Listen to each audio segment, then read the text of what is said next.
اس video میں ہم آپ کو ہر دن کی چھوٹی سی اسلامی تعلیم دینے والے ہیں جو صرف 5 منٹ میں آپ کی روحانیت کو بڑھانے میں مدد کرے گی۔ ہر روز کا چھوٹا سا وقت اسلامی تعلیم کے لیے نکالے اور اپنے دین کو بہتر بنائے۔ سبسکرائب کرنا نہ بھولے۔ بسم اللہ الرحمن الرحیم۔ صرف 5 منٹ کا مدرسہ قرآن و حدیث کی روشنی میں 348واں دن 18 ذی الحجہ۔ نمبر 1، اسلامی تاریخ۔ سلطان صلاح الدین ایوبی رحمۃ اللہ علیہ کے اوصاف۔ سلطان صلاح الدین ایوبی رحمۃ اللہ علیہ جہاں ایک طرف مصر و شام کے بادشاہ تھے تو وہیں دوسری طرف ایک سچے پکے مسلمان بھی تھے۔ علم اور اہل علم سے بڑا لگاؤ تھا۔ وہ خود بھی عالم تھے، نماز کے بڑے پابند تھے۔ بیماری کی حالت میں بھی امام کو بلا لیتے اور کھڑے ہو کر نماز ادا کرتے۔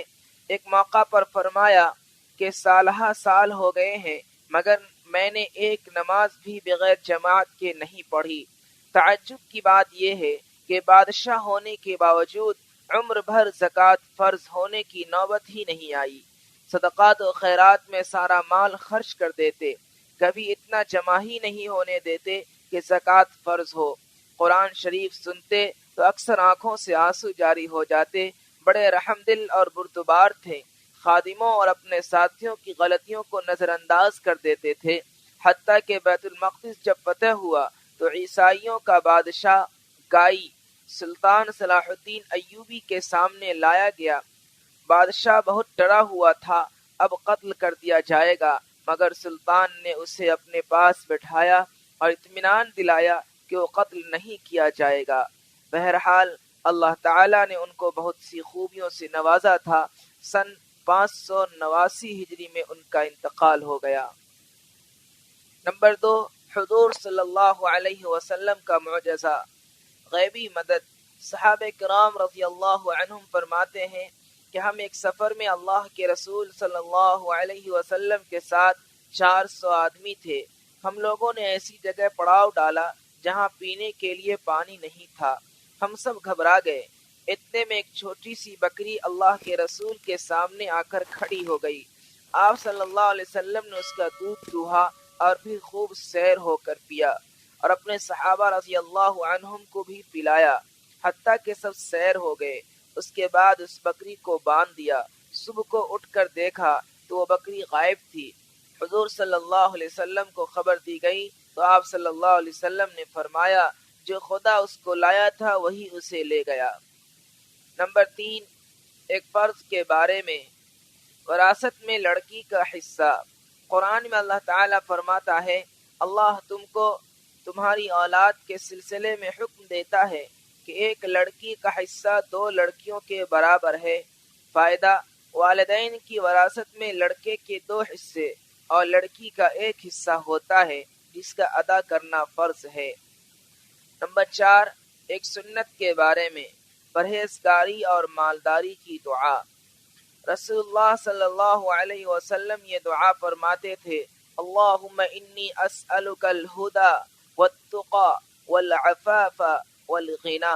ترجمہ، اے اللہ میں تجھ سے ہدایت، تقوی، پاک دامنی اور غنا کا سوال کرتا ہوں۔ نمبر 5، ایک اہم عمل کی فضیلت، دعا کرنا بیکار نہیں جاتا۔ رسول اللہ صلی اللہ علیہ وسلم نے فرمایا بے شک تمہارا رب شرم و حیا کرنے والا اور بڑا سخی ہے۔ وہ اپنے بندے سے اس بات پر شرماتا ہے کہ بندہ اس کی طرف اپنے ہاتھ اٹھائے اور وہ اسے خالی لوٹائے۔ نمبر 6، ایک گناہ کے بارے میں، یتیموں کا مال مت کھاؤ۔ قرآن میں اللہ تعالیٰ فرماتا ہے یتیموں کے مال ان کو دیتے رہا کرو اور پاک مال کو ناپاک مال سے نہ بدلو، اور ان کا مال اپنے مال کے ساتھ ملا کر مت کھاؤ، ایسا کرنا یقیناً بہت بڑا گناہ ہے۔ نمبر 7، دنیا کے بارے میں، مال و اولاد قرب آخرت کا ذریعہ نہیں۔ قرآن میں اللہ تعالیٰ فرماتا ہے تمہارے مال اور تمہاری اولاد ایسی چیز نہیں جو تم کو درجہ میں ہمارا مقرب بنا دے، مگر ہاں جو ایمان لائے اور نیک عمل کرتا رہے تو ایسے لوگوں کو ان کے اعمال کا 2 گنا بدلہ ملے گا اور وہ جنت کے بالا خانوں میں آرام سے رہیں گے۔ نمبر 8، آخرت کے بارے میں گنہگاروں کے ساتھ قبر کا سلوک۔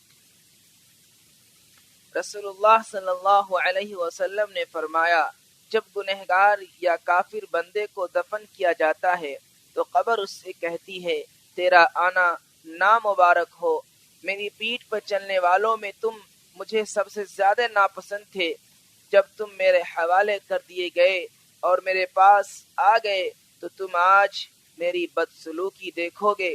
پھر قبر اس کو دباتی ہے اور اس پر مسلط ہو جاتی ہے، اس کی پسلیاں ایک دوسرے میں گھس جاتی ہیں۔ نمبر 9، طب نبوی سے علاج، خربوزہ کے فوائد۔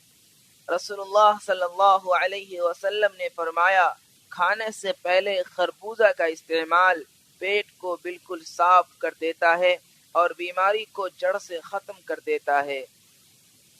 نمبر 10، نبی صلی اللہ علیہ وسلم کی نصیحت۔